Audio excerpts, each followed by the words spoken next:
क्रोध विनाश का कारण है। एक समय की बात है, भगवान गौतम बुद्ध अपने शिष्यों के साथ बैठे हुए थे और उन्हें उपदेश दे रहे थे।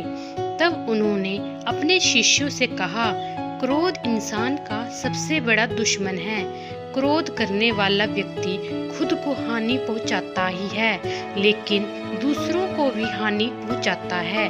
वह प्रतिशोध की आग में जलता है और अपने जीवन को बर्बाद करता है। उनके उपदेश खत्म हो जाने के बाद उनके शिष्यों में से एक शिष्य खड़ा होता है और उसे बोलता है, तू एक ढोंगी है, तेरी बातें मनुष्य के रहन सहन से विपरीत है।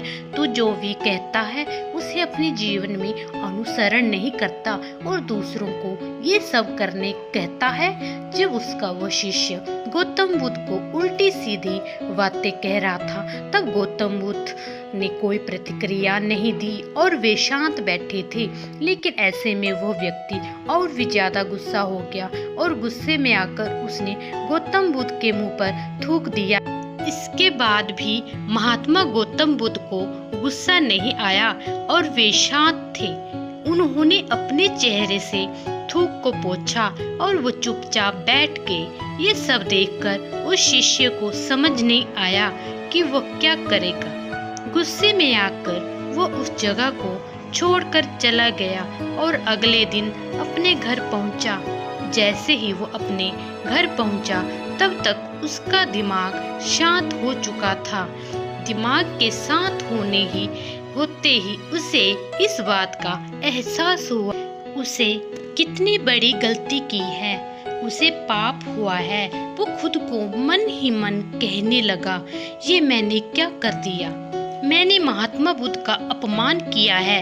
ऐसा पाप मैं कैसे कर सकता हूँ? मैंने बहुत बड़ी गलती कर दी। मुझे जाकर उनसे माफी मांगनी होगी। ये कहकर वो तुरंत ही गौतम बुद्ध के पास चला गया, लेकिन गौतम बुद्ध उस स्थान पर नहीं थे। ऐसे में वो शिष्य जगह जगह भटक कर उन्हें खोजने लगा।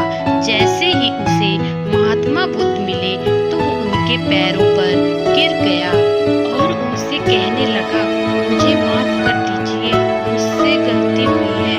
मैंने आपका अपमान किया है। मैंने ये बहुत बड़ा पाप किया है। ये सब देखकर गौतम बुद्ध ने उससे कहा, शांत हो जाओ, क्या बात है, मुझे बताओ, तुम कौन हो? गौतम बुद्ध के ये पूछने पर वो शिष्य चौंक गया। वो सोचने लगा कि महात्मा बुद्ध मुझे कैसे भूल सकते? मैंने तो उनका अपमान किया था। ये सोचकर उसने महात्मा बुद्ध से पूछा, मैं वही शिष्य हूँ जिससे कल आपका अपमान किया था और आप इतनी जल्दी मुझे भूल गए? हमें कल की बातों को कल में ही छोड़ देना चाहिए। वो अच्छा हो या बुरा, उसके बारे में बार बार विचार नहीं करना चाहिए। मैं बीती हुई बातों को पीछे छोड़कर आगे चलता हूँ और ऐसे ही हम सबको भी करना चाहिए। महात्मा बुद्ध ने उस शिष्य से कहा। महात्मा बुद्ध की ये बातें सुनकर वो शिष्य और भी ज्यादा प्रभावित हुआ और उनसे बोला, मैं आज से आपकी हर बातों को माना करूँगा। इस कहानी से हमें यही शिक्षा मिलती है कि क्रोध करना इंसान के लिए सबसे खतरनाक है। ये मनुष्य का सबसे बड़ा दुश्मन है जो उसे बर्बाद कर सकता है। इसलिए मनुष्य को कभी भी क्रोध नहीं करना चाहिए।